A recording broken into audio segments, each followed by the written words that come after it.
Hello, everyone. Welcome back to the People's Basics live stream. It's our very basic live stream.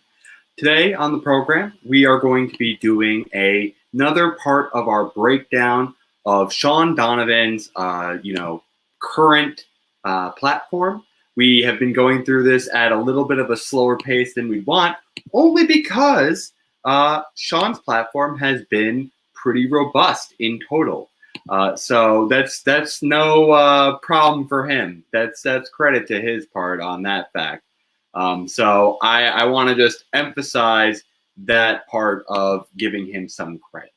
But I also want to just say, we're going to be going through 3 sections today. So please, along the way, if you have any questions, please let me know. We're going to be trying out a little bit of a different backdrop, as you can tell.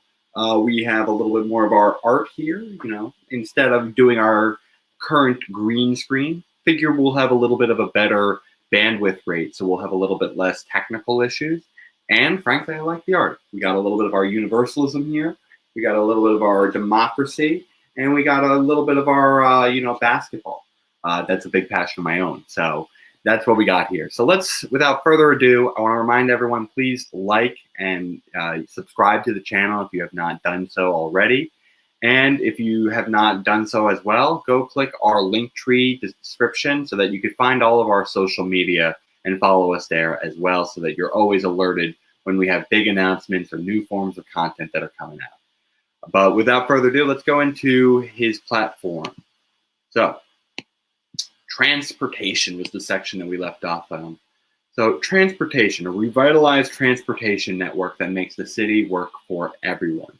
Transportation is the central nervous system of the city, connecting people to housing, jobs, education, healthcare, and recreation.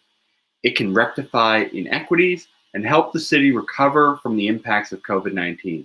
As more transportation options help communities of color, the disabled community, and low-income neighborhoods, we need a 21st century transportation that improves transit service for everyone, prioritizes a mobility expansion in underserved areas, and makes the streets safe for everyone who uses them, combats climate change, and reverses the legacy of racism within the city's current transportation network. So, this is just the opening kind of thesis of why something like this is needed. So let's go into what specifically he wants to do. But I think it is true that there's a lot of different benefits that can be found from this type of a proposal of really investing in our transportation, because it really is something that is often used mostly by the working class who doesn't have their own cars or other forms of private transportation. Furthermore, a lot of communities like the disabled community who also can struggle to have that as well. So a lot of poor communities who tend to be these disadvantaged groups tend to be very reliant on public transportation.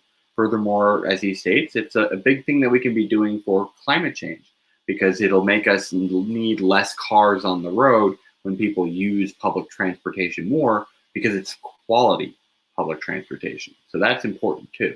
Not just that we have it, but that it's something that people will actually demand over using potentially other private media. Furthermore, it's about safety too, because recently, especially in the metro system in the New York City area, there has been a major spike in crime, nearly doubling in rate of violent crime in the subway system. Year over year, which is pretty unsettling for a lot of people. And so, yes, we have to make sure that when people are using these systems, in order for them to want to use it, and part of that quality aspect is making sure they feel safe using it. Because, yes, you might have a car crash, which could endanger someone's life by doing private transportation, but there's a lot more control and trust in self being able to do that private form. So we have to make sure that there's a safety and a trust in using public transportation. Let's go into what he wants to do specifically. He wants to reimagine our roads. Okay. So he wants to make sure that they're available for people who are using things like bikes and mass transportation methods, ending gridlock on city streets. Yeah, I mean, that's just another benefit. Like, again, if you hate traffic in New York City, the best way to get, less cars on the road is for them to be all joint together in one big car and efficiently packed. So I think, yes, that would be a nice benefit as well. So let's see. The plan overall, he says, focuses on making sure that our bus system is built. He wants to launch a new rapid transit bus system. He wants to embrace cycling and micro mobility, so other things that allow people as individuals to get around the city quicker with their own private transportation things that aren't necessarily cars. Safety, as he said before, open streets, which is basically closing off certain streets for traffic, either during certain periods of time or just in general. Pricing in congestion. That's interesting. I'm wondering what that'll specifically entail. Reallocating curb space. So yeah, that's making sure that we are being more flexible with how we are using just our space in general. Strengthening partnerships with the MTA. So Shaun is going with the approach of more so just working with the existing relationship and trying to bolster that partnership compared to trying to take over municipal control of the subway system. I think that's not going to be the best long-term solution. I think we would be in better hands being able to have municipal control and making decisions over our own infrastructure. But we'll see what he wants to do. It could still be a good improvement. Next one is creating pathways for increased city oversight of the MTA. Okay, so this is again, because it's again a other body that is a partnership, you have to have ways to provide oversight instead and regulation. So these are things that would be not necessarily as needed if it was internal and you got to just make the decisions of processes. And then at least you would have to do some oversight, like compliance, like you would do for any other public program, but it wouldn't be as much, and it would be your own internal body that you have control over compared to another group that you have to have them go your way, and sometimes potentially if there's disputes, potentially go to court over. Next, bringing financing to the table. So I'm going to guess that's like trying to get philanthropy involved in investing in the transportation. And then driving equity and innovation in our transportation. So that's kind of a catch-all. Let's make technology investments. Let's improve how we do it. So let's go into the detail. So the bus rapid transit system. So more than a third of New Yorkers do not live within walking distance of a subway station. Okay, the MTA has called for an expansion of 60 miles. Okay, what else does he want to say? He wants to do expansion of automated camera enforcement. So he's basically saying, let's expand the current stations that are called for so that people have access to it nearby so that they can actually use it. I think that's a very important thing for everyone to have. Public transit is usually something where it kind of feels like if you're just spending on all this public transit for another area and your area never sees it, it feels like you're getting robbed for the system that you can't really use all that well. And so for it to really feel like a uniting effort to build up into a quality service, I think you need to make sure that it's offered in every area so that everyone is supportive of the investments into that system. So that's a big thing. Next, he said the expansion of the miles of lanes and busways. I think this is, again, this is just expanding once you have the stations that they can go to. This is talking more subway stations, but like stations in general, then you have to build out the actual transit routes. So it's not like enough to just say like, oh, we got a station here if you don't actually send any buses to it. So you gotta have that planned out. And so this is calling for expanding that much busway. Then they say expanding automated camera enforcement. I don't like that. I get why. Like, he's putting it very clearly here. Like, I don't know if this is just for like limited scope. Because here's the thing. I will say, when it comes to just like the ideas of like when you're at a traffic light and you barely go over the line and it just dings you, like the way we currently administer fines for traffic offenses is very regressive. Now, mind you, again, like people who are on the roads are probably not the poorest of the poor. They do own a car that is a form of wealth and property compared to some who might be homeless completely. But it is still, being it as a flat kind of fee, usually is very penalizing for people who are just middle-class individuals. So this seems like he wants to do it just in a targeted manner, just for like surveilling the bus lanes, so that they're not being blocked, which is, I don't know.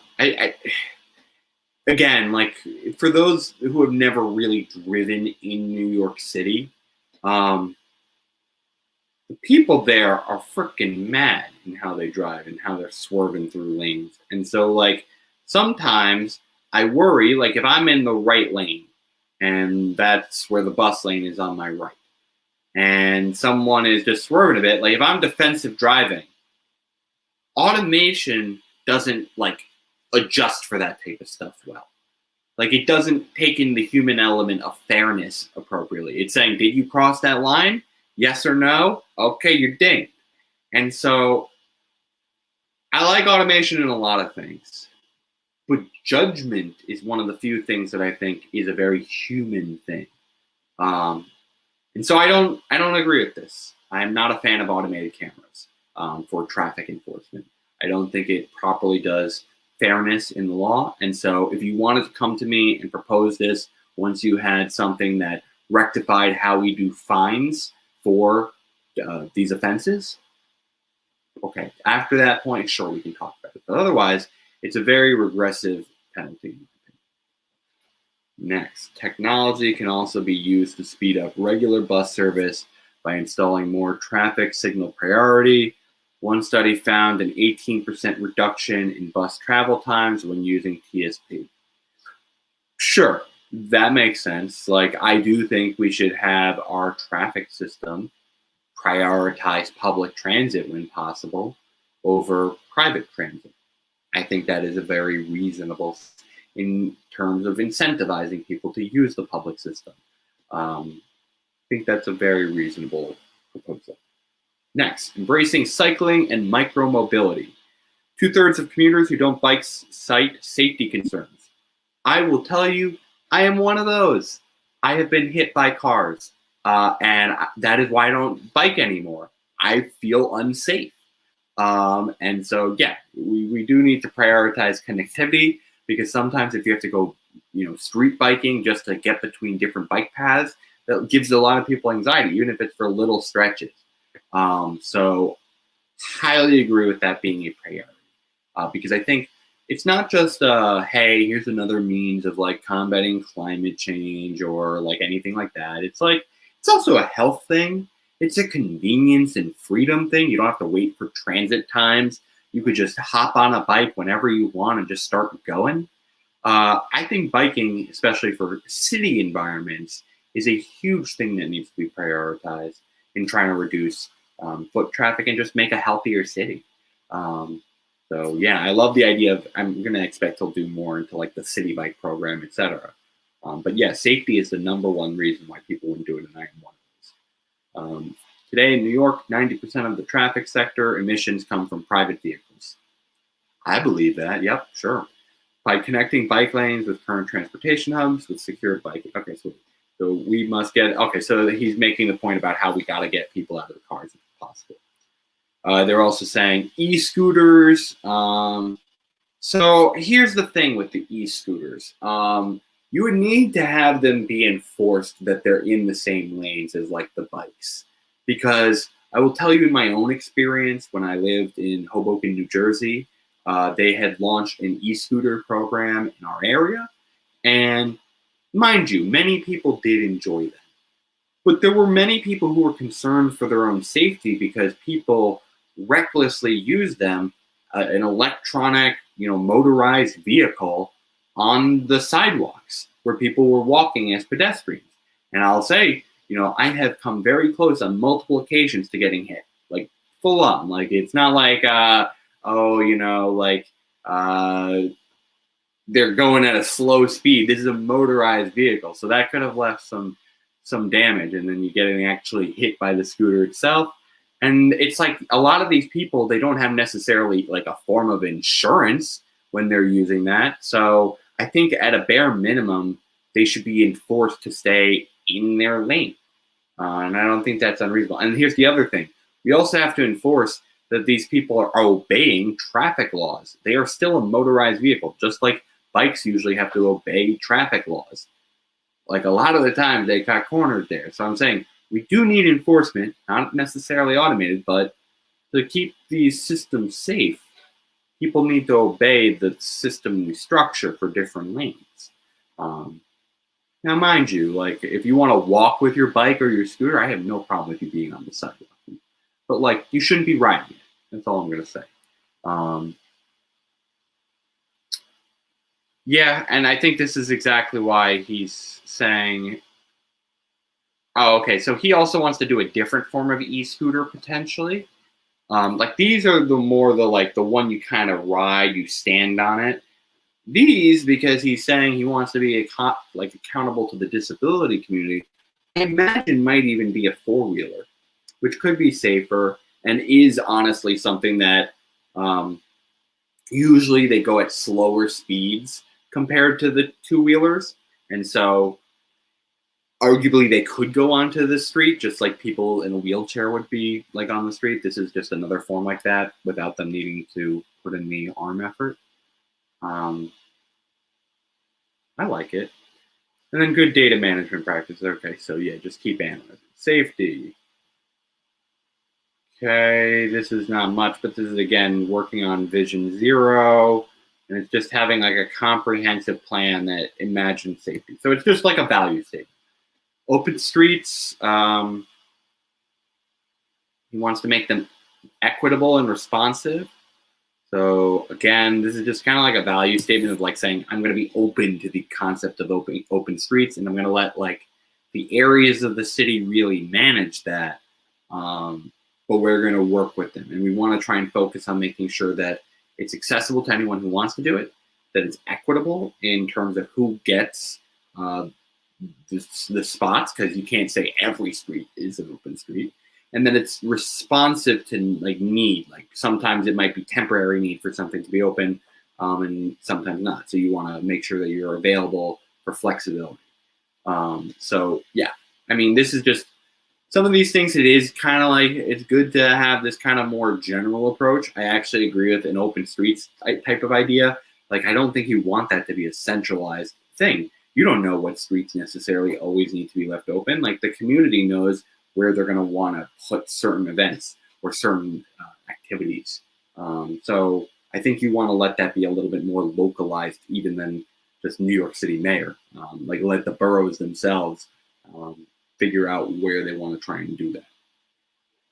Next, to successfully implement congestion pricing, the city must make the transition easy for New Yorkers. While congestion pricing is expected to reduce car use, alternative must be created to keep people moving efficiently. We need to insist on transit improvements prior to the deployment of congestion pricing so that residents can have other ways to get around the city. So I'd love to know like the technicals of how that's administered. Like I imagine it's like a tollway thing, but I don't know. I don't have enough to comment on that, I'll be honest. I'll have to look into that more. Reallocate curb space. We are seeing new innovative ways our curbs can be used for things other than parking. We want to think creatively about other ways our curbs can serve residents, like allowing schools. Yeah, okay, so this is, again, just being more flexible. And again, I think that is smart in general. But it is like, it's like in the execution. Like these are the types of things where it's like it comes down to, do you just trust the person, really? And do you trust the teams that they can build? Those are the two things. So I think that's a good idea, though. But again, it's kind of hard to judge. It's really like how it actually gets executed. Strengthen partnerships with the MTA. Okay, so this was the one we were really curious about. So they want to say, although ridership plummeted, 55% of all frontline workers use the system and are reliant on it. So they want to put, they have the MTA's $51.5 billion capital plan is estimated to generate 350,000 jobs. And 80% of the jobs in NYC will partner with them on key priorities. So they just want to keep figuring out ways to bring in new financing for them and work with them. And that they have to be at the table when decisions are being made. So, I mean, like, this seems like an interim plan, but I would like to see Shaun go further, like Yang did, and frankly just propose that we go for the full municipal control over the MTA. I think that is a reasonable form of infrastructure for New Yorkers to own. The way we get around our city, it's not like they're ever going to have competition. It's a monopolistic force. Like, we should just be taking control of that, in my opinion. And so instead of trying to figure out ways to get this other body money, we can say, how do we get our government money? And then we'll spend on our transportation system. Next, create pathways for increased city oversight of the MTA. So currently, the mayor has limited power, with the MTA holding only 4 board seats. By creating a strong partnership with the MTA, we can ensure ridership on the subways, buses, and paratransit is supported. We must increase oversight on their capital plan, prioritization, operations planning, and work to increase governance authority through the addition of board seats. Okay, so they're basically, in my opinion, trying to dangle cash in exchange to getting some more board seats so that they can have more leverage at the table, which is an interesting strategy.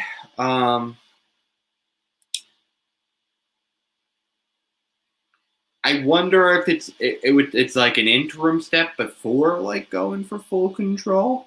But like I would wonder why not like just do that. Like if you're just trying to get to the point where you have majority stake, like isn't the goal a takeover? Or is it just enough to be 50-50? How many like seats are you asking for here? Let's see. They want to establish strong relationships. I don't care.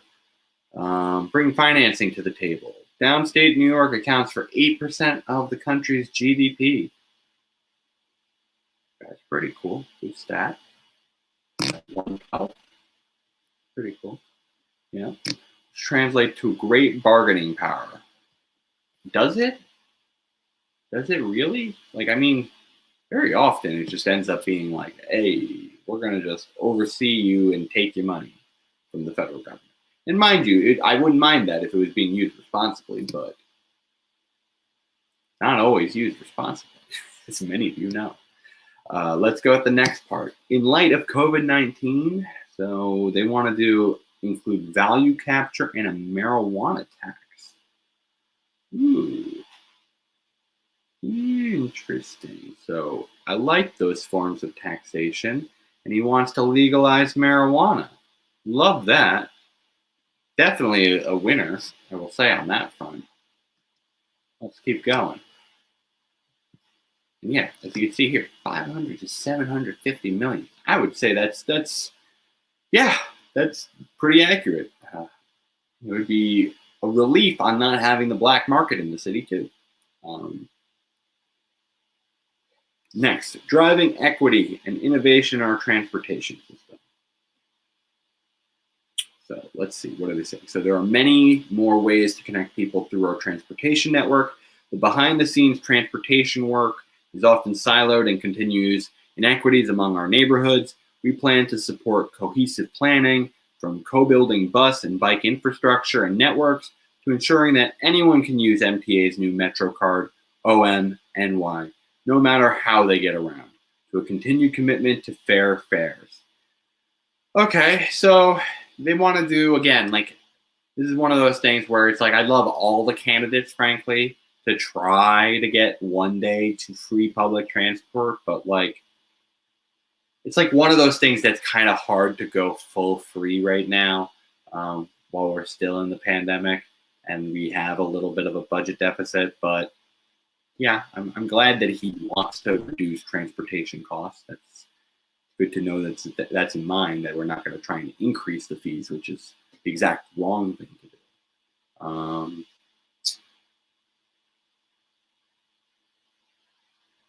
Yeah, it's just saying, it's like the last part is just saying how we need to use data and tools to really see how we can build the system more equitably, because certain communities have been like repetitively left behind.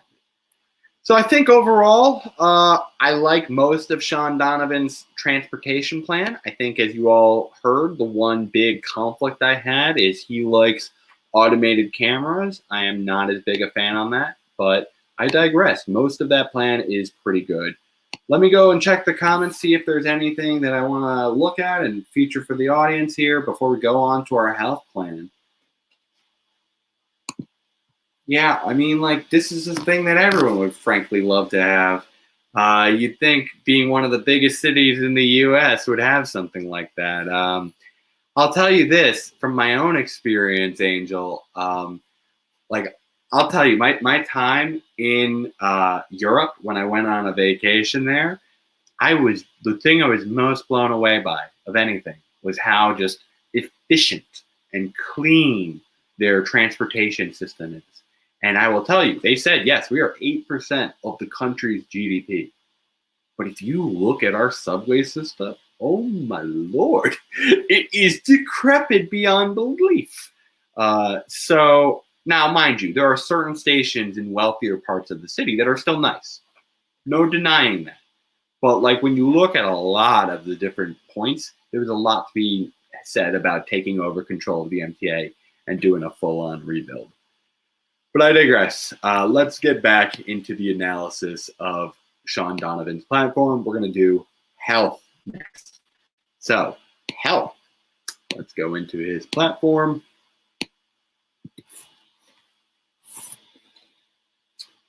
Okay, so I presume that most of this is going to be focused on COVID, but let's see where he goes beyond that. That's kind of where I'm kind of most curious. And let's see how much he goes into detail like he has done. So, recover, refocus, reimagine.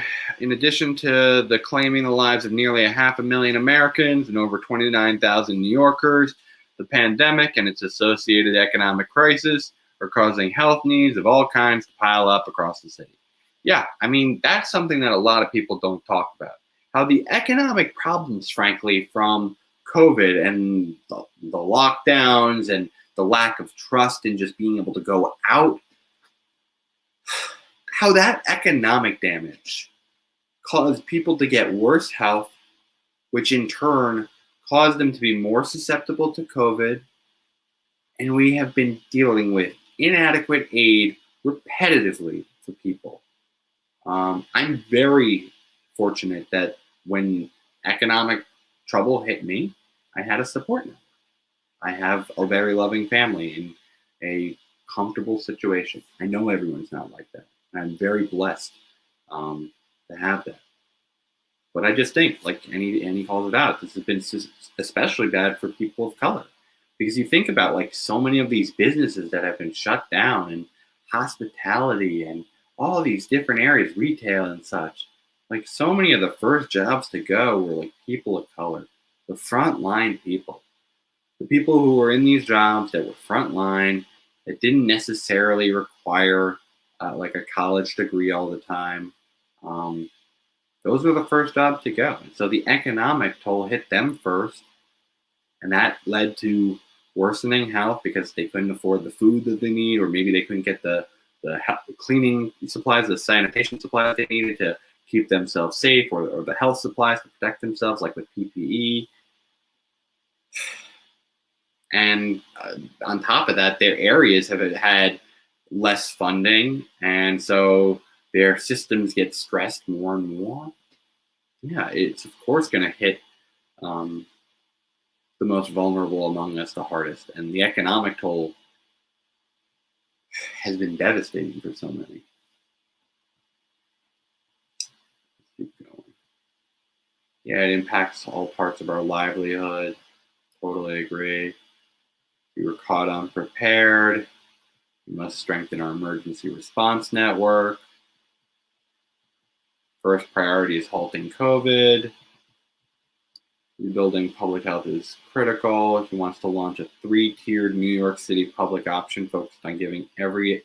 Wow. Now that is a very cool proposal there, Shaun. I mean, some leftists will be like, it's not single payer, but I don't freaking care. This is something that gives everyone the ability to get onto a plan. Hopefully that's the way he structures it. He doesn't have, I doubt he has the whole plan here, but he'll be working something out with New York and, frankly, hopefully the federal government, as he says here, to try and just get a public option done. It'd be wonderful if the Biden administration followed through on that. Like, I always wonder why that wasn't part of the stimulus plan, is an emergency healthcare expansion. Seems like something that should be kind of addressed, but, or at least like considered for like something like reconciliation. But I don't know. Hopefully you can get that done, Shaun. It's exciting. I want to know the structure, but like the idea, it's a big, bold proposal. He wants to make neighborhoods healthier, address environmental detriments of health, of course, sure. One major obstacle to accessing care is simply having a health center nearby. In Shaun's 15-minute neighborhoods, we will ensure. I mean, yeah, I've always loved that concept that he's been putting here. Is like, you should have everything accessible to you within 15 minutes. Like, if you don't, is it really universal? Like, is it really universal if you have to go much further? Like, I think that's kind of debatable. If the cop takes too long to get to you, did they really provide value? Did you really have that safety? Did you really get that EMT to reach you in time? Or could you get to the hospital in time? No. So, like, again, or will you make the healthy decisions if it's not close to you? Again, convenience is important. Access is important. That's equity. Equity is a part of access is a part of equity. Okay, next, strengthen healthcare services for basically all groups, immigrants, including those in the criminal justice system, those experiencing homelessness, all types of people are going to get help. And they want to end the HIV/AIDS epidemics. Okay. Let's see next. So ending okay, so here are the 4 points of his plan. Summarize. Ending the COVID crisis, ensuring every New Yorker has access to adequate health coverage, investing in health equity and access to public health, addressing parallel health crises, and working towards long-term health relevance. So ending the COVID crisis.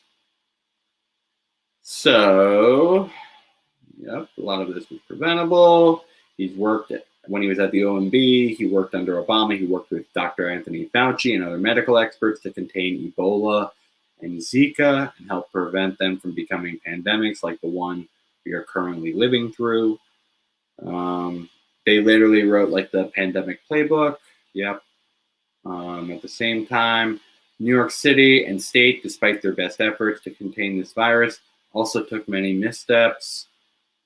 Okay, so we've seen a dearth of culturally specific and in-language public health messaging, a gross lack of transparency at all levels, and the uneven and unequal distribution of vaccines. Okay, though we are hopeful that this pandemic will be behind us by the time the next mayor takes office, it is critical that the next administration is ready on day one to continue containing the virus and ensuring that we are adequately prepared for any future outbreaks. Yeah, I mean, that's kind of one of the most interesting things of this being such a major topic in the 2021 elections for like these local races. There's so much uncertainty about like the duration. I think it's like a lot of people during the 2020 election had this notion of it's going to be a while. Like we don't even know, we didn't have a vaccine at that point. Now we're at the point where it's like, okay, we have the tools to actually like really like not just like mitigate it, but like prevent people who just want to live a normal life, like be able to avoid it. Here's a vaccine. You can now kind of live a pretty normal life. And so yeah, at this point, it's like, how long is it going to last? Are these people really going to have to address this issue in 2022? We all hope no, but as he said, it's very important that people are ready on day one. So yeah, I do agree with Shaun about the necessity of being day one ready. Next, he wants to commit to the following policies and programs. He wants to unite the city's disparate activities into one unified response. Okay, has been inconsistent and disorganized, primarily due to a lack of coordination between various government agencies. There are a number of agencies that are all doing their best, but they're doing it separately, and there hasn't been leadership on that front. So, in order to cut through and unify, he's proposing that all COVID-19 emergency responses and prepared measures be led by the New York City Department of Health and Mental Hygiene. Okay, so he's appointing leadership. He's saying, well, someone's in charge finally here. But this is just giving them that authority. Yes, they'll need maybe more support resource-wise to accommodate their new role in leading this effort, but he thinks they should take charge. He also needs to reestablish all public health messaging, data collection and analysis, and vaccine distribution under them as well. Let's see. Next, at the height of the pandemic, New York City and state implemented a robust contact tracing program to better track transmission of the virus. These efforts were helpful. Focus. So, as such, the Donovan administration will immediately begin to repurpose contact tracing funding and transition towards robust vaccine distribution. So he wants to use the contact tracing money to get out the vaccines faster. It's interesting. I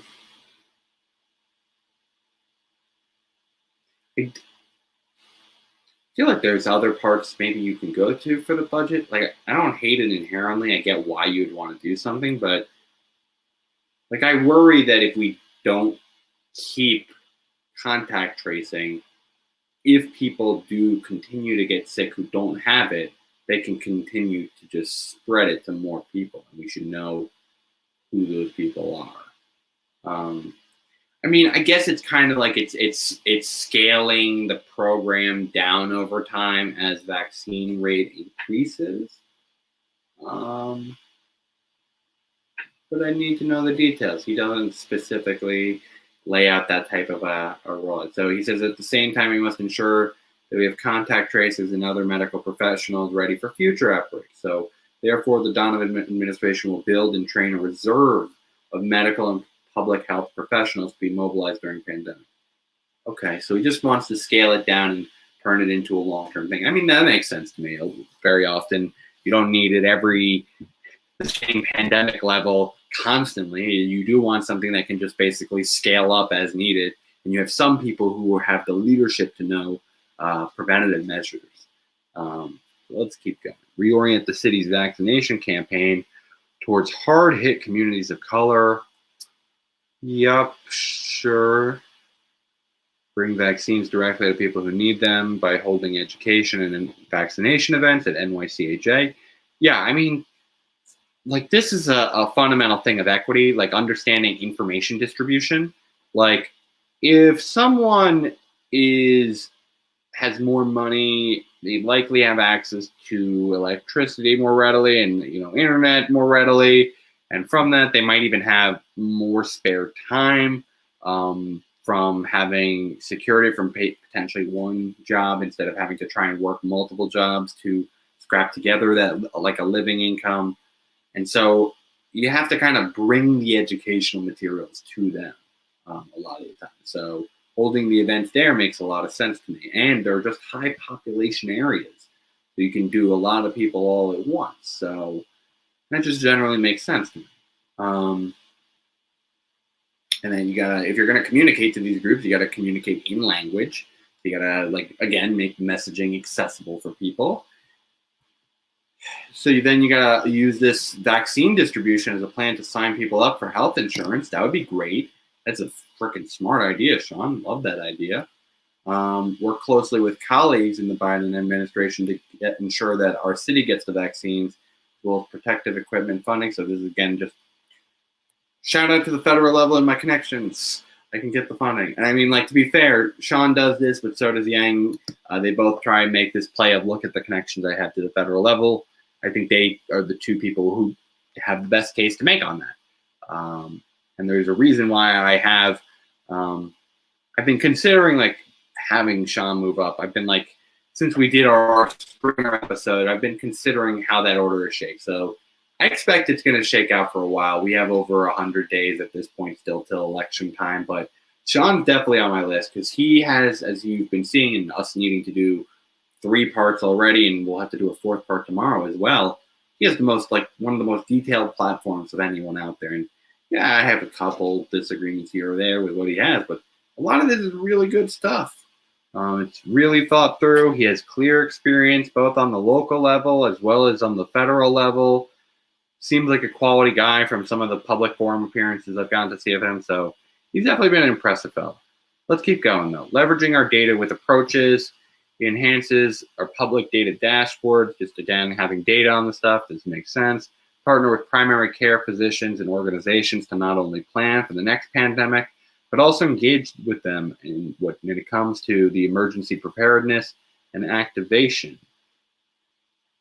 Okay, so this is just like kind of doing a learning session and making sure that from this pandemic, we've properly done like a retrospective on, okay, doctors, what did you take away from this crisis? What can we do to better prepare for the next one? And then also working with them to make sure that the vaccine is more accessible. And then they want to do an annual vaccination campaign for the flu, it seems, as well as for COVID-19. Wait, so.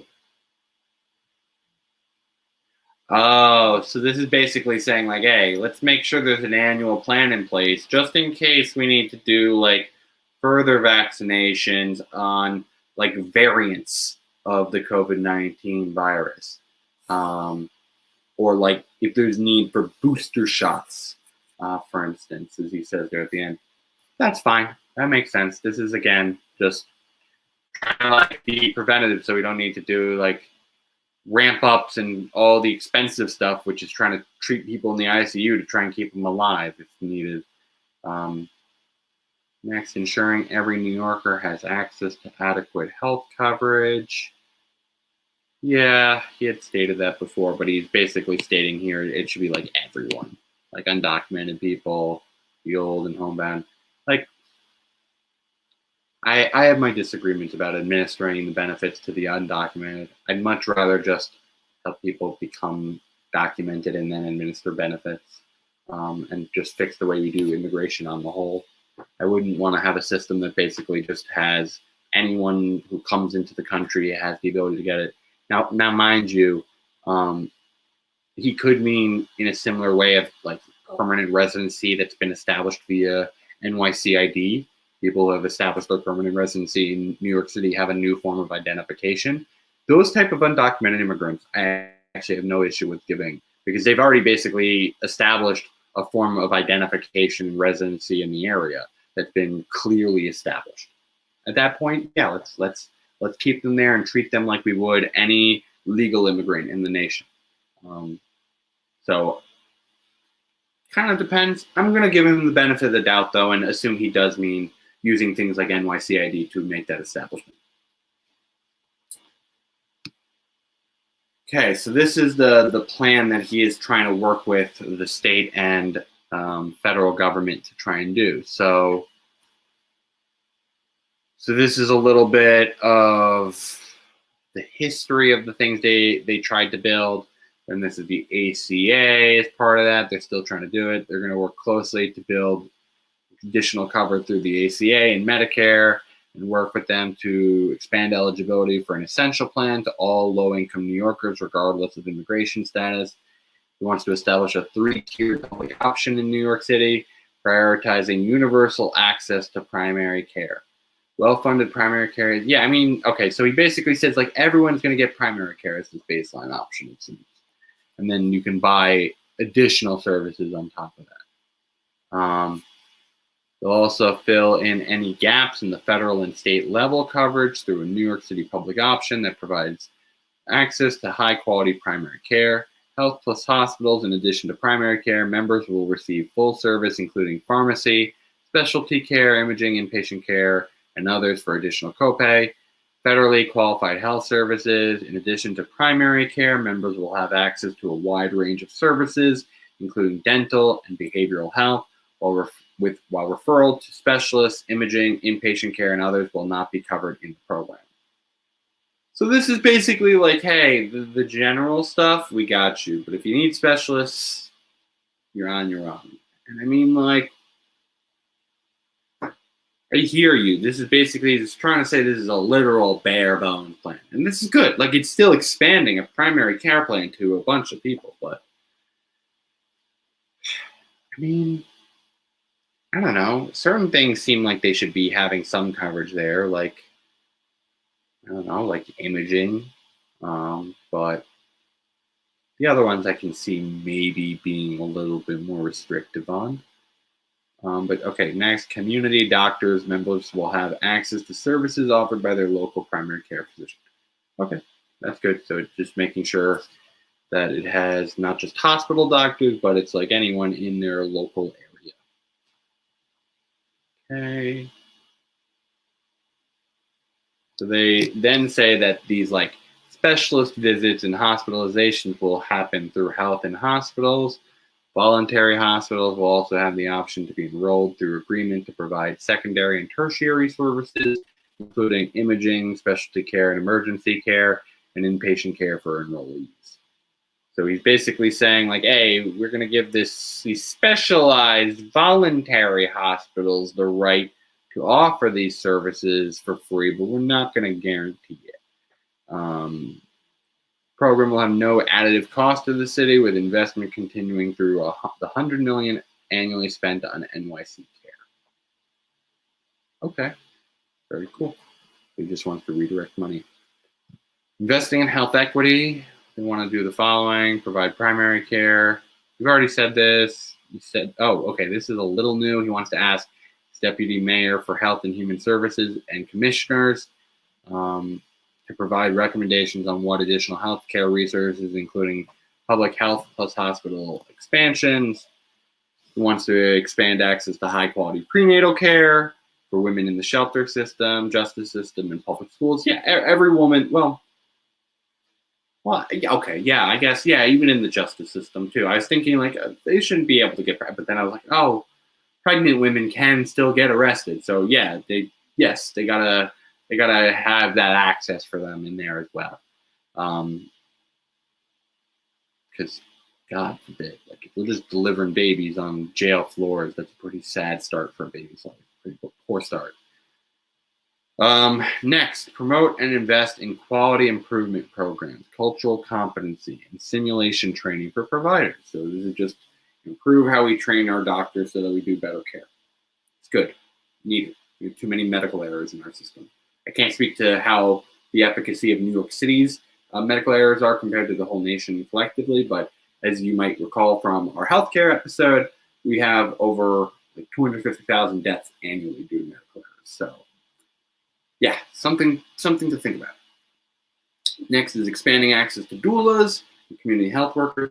This is again helping women who are delivering their babies have advocates essentially along the way.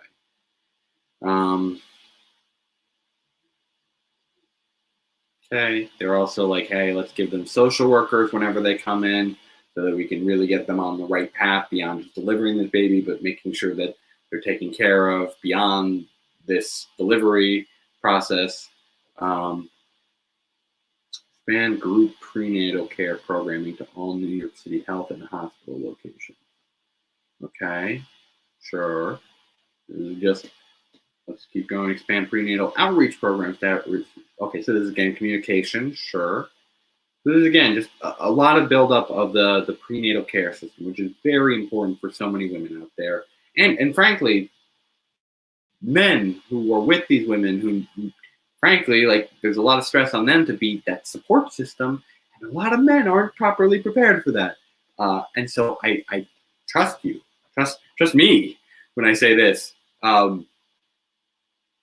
Helping women in these times of great stress really does help men, and it does help babies. It helps everyone by taking care of this very, very sacred process of child development, properly having a baby come to term. So yeah, I think this is a great initiative from him.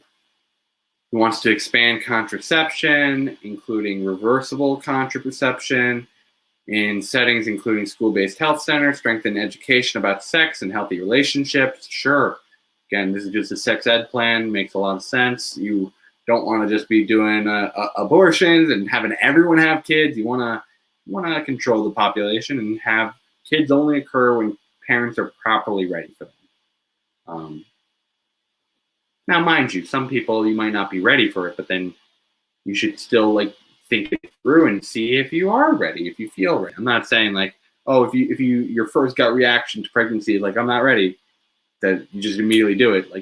It's a thing that's worth sitting on. It's an important decision, but at the end of the day, it should be just their decision, and it should be between them and their doctor.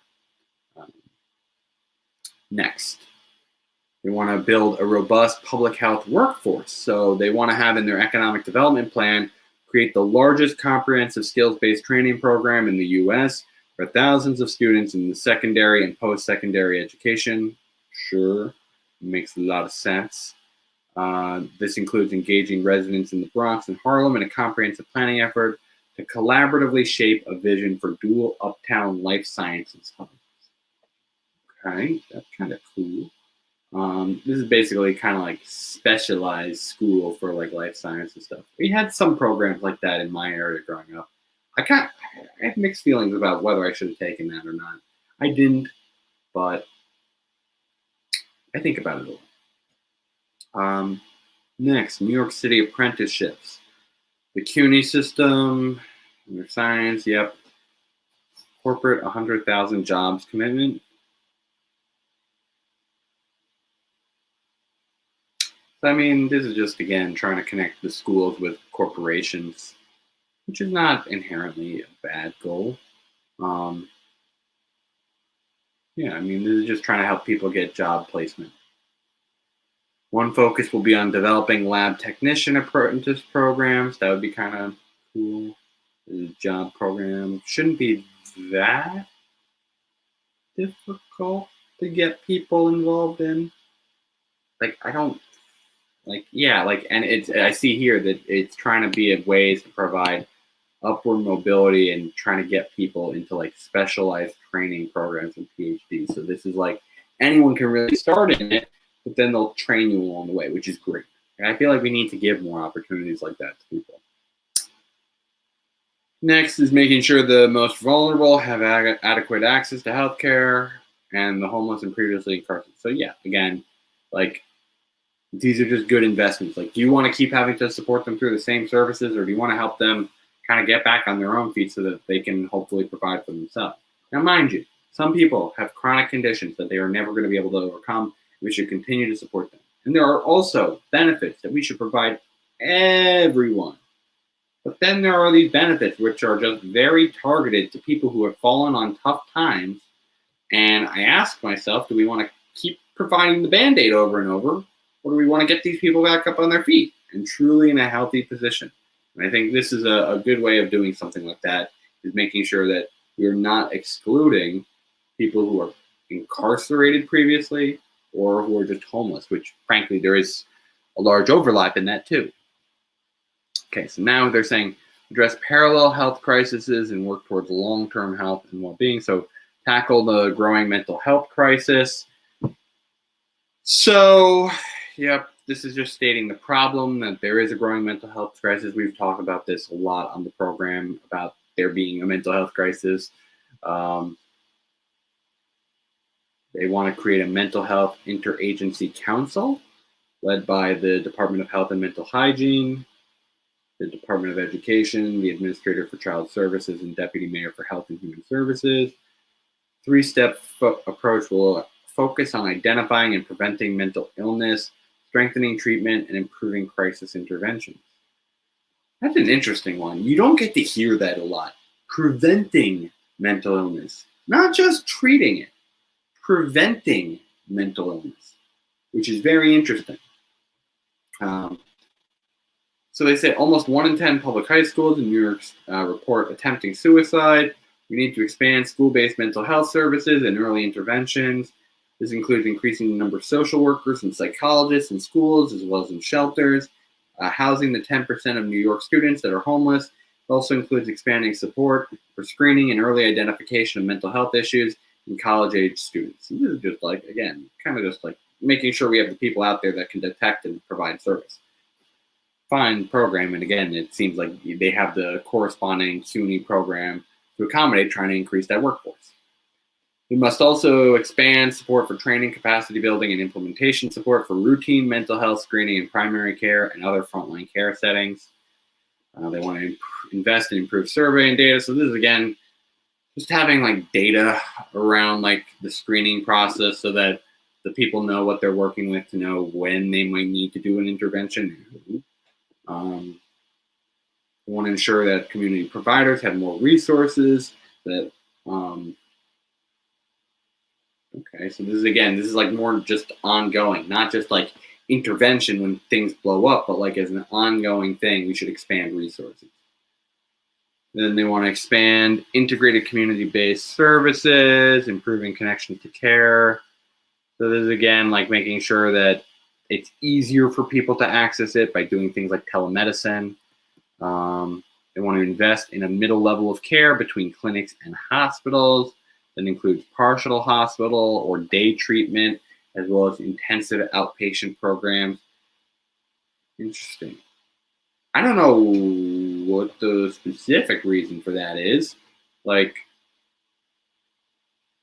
I guess you can have an in-between. Like, I don't see the wrong point of it. We should be expanding our health facilities in general. I don't know why you need to describe it as like an in-between. Like, just build out like very extensive clinics, or, well, no, I guess he's saying that they should have like not just like a session where you just come in and go out. But okay, so I kind of hear it. It is an interim option, which could be helpful for certain circumstances. But I would wonder like how you can build that equitably out into every neighborhood. But I guess that is at least the approach.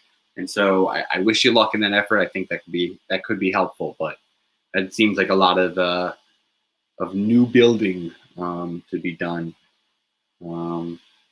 These investments must also include an approach to homelessness that reimagines the right to shelter as a right to housing and incorporates supportive service. A full 35% of individuals suffer from serious, this is very true, meaning that providing permanent housing and access to social services is not necessarily getting them fully integrated into the community.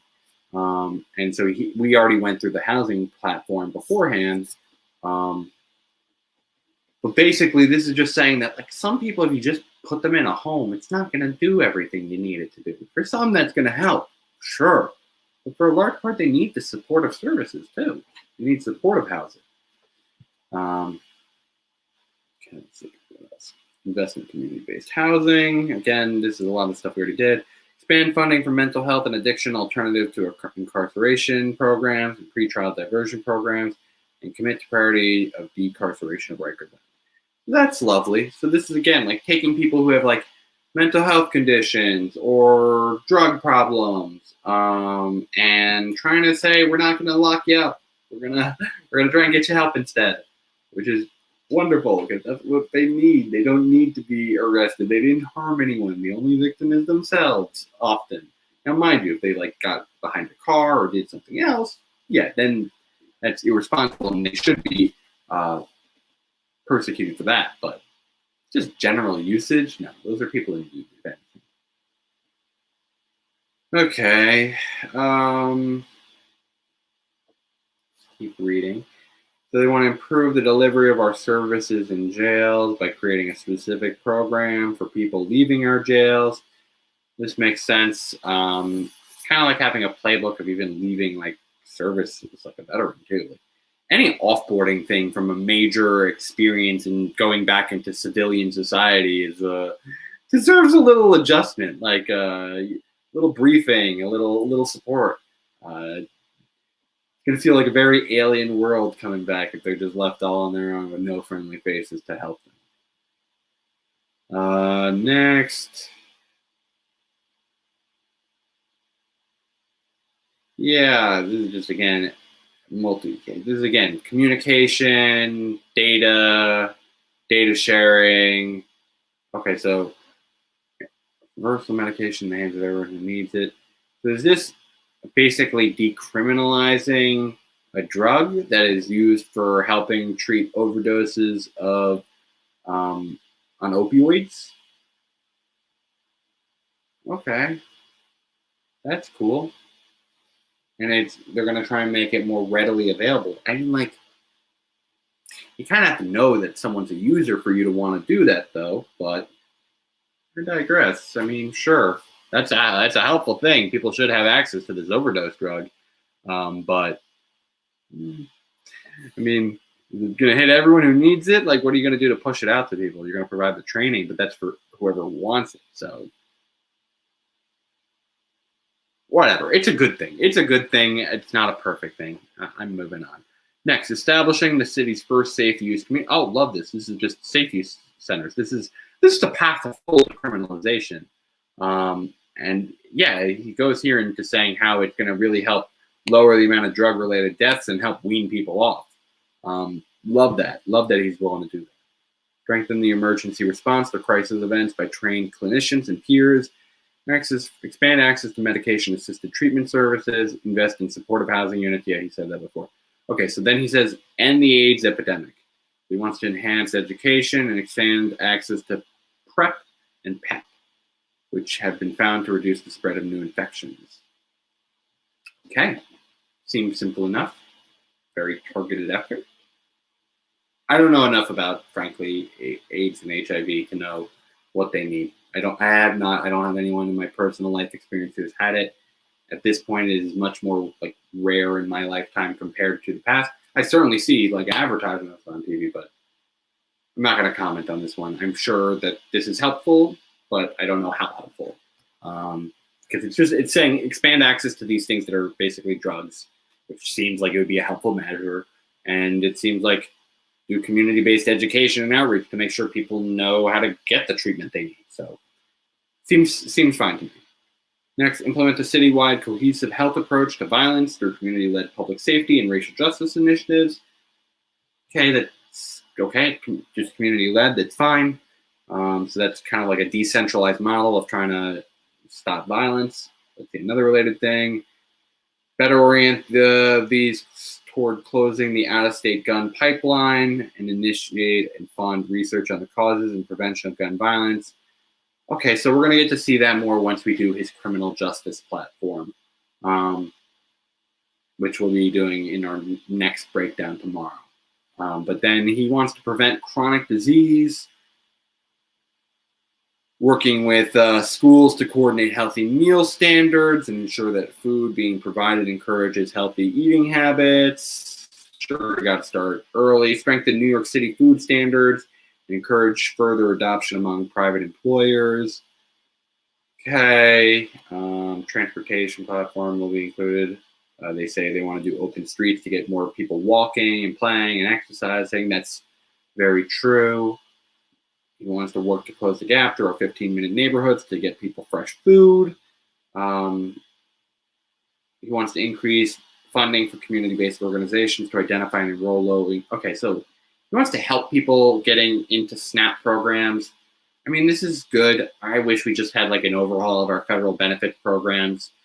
Like SNAP has a lot of limitations. It's like it's definitely better than nothing. I would never want to just limit SNAP for the sake of limiting SNAP.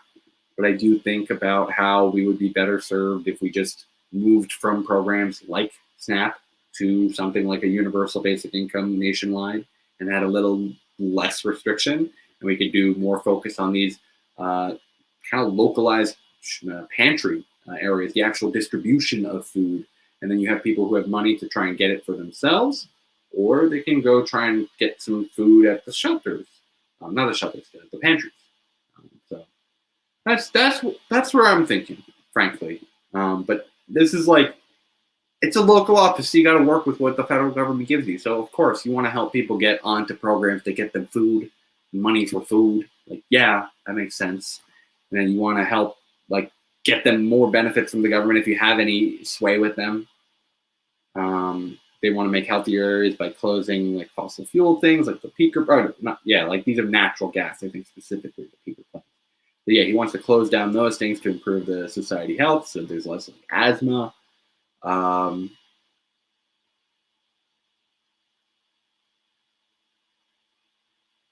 So what's this? This is just a job thing? The economic pressure related to the collapse in tourism has been immense. The hospitality industry alone provided as many as 400,000 jobs to our city before last March's shutdown. Coming out of the COVID pandemic, New York City will again be one of the top tourism destinations in the world, and we will work vigorously to extend the prosperity that tourism brings to all parts of the New York City. We will do so by not only making New York City healthier, but by communicating to all who would visit that New York is open for business. Our campaign is committed to partnering with New York City and company to publicize our New York City healthiest city commitments. First aimed at getting locals to go out again, then to attract regional, international, and business visitors. Leveraging our city's resources to let the world know we're open again will help us speed up recovery across a broad range of sectors. And then he says there's more in his economic development plan, which is, again, something that a few of the leaders have said, including like Yang, including he wanting to throw a party to kind of do something like that too. But it's big. It's a communication thing. You have to tell people the things you've done for them to know you've done things. It's not enough to just do things and have good results. It doesn't matter if no one heard about it. So you have to actually properly communicate your success. Obviously, you don't want to like overspend on marketing to the detriment of like, frankly, you know, like frankly, I don't know. Like I digress on that. But that wraps up our section here on health. Is there any questions out there from the audience? I want to know before we wrap up today's episode. I want to see if there's anything from the people out there. So let me see. We got our final comment here that we're going to go for. We're going to go with Dan. He just said that he agreed about universal versus SNAP and being targeted. I would love to hear from people. And so for those of you who are watching on YouTube, I'd love to hear your comments on this as we wrap up our episode. Tell me down below, do you think we should have things like a universal SNAP program in addition to universal basic income, or if we should just do something like a universal basic income? I have my own mixed feelings on these things. I think obviously universal basic income comes first because it's flexible, but I could see potentially doing targeted funds, like maybe not just food, but like housing too, things like that as well. So let me know what your thoughts are on that. Reminder for everyone, if you like today's video, give it a like. It really helps us with the algorithm. And if you haven't done yet, hit that subscribe button so you're notified when our next video comes out. We're currently working through exploring what times we want to do. Right now, we're still thinking about keeping the 2 p.m. Eastern time schedule. Today, we started at 3 because of some delays, but we look to be back tomorrow at 2 p.m. Eastern time to wrap up on Shaun Donovan's platform. Thank you all for tuning in today to another stream of the People's Basics. I hope you have a great rest of your day out there, everyone. And as always, I hope you all stay basic out there.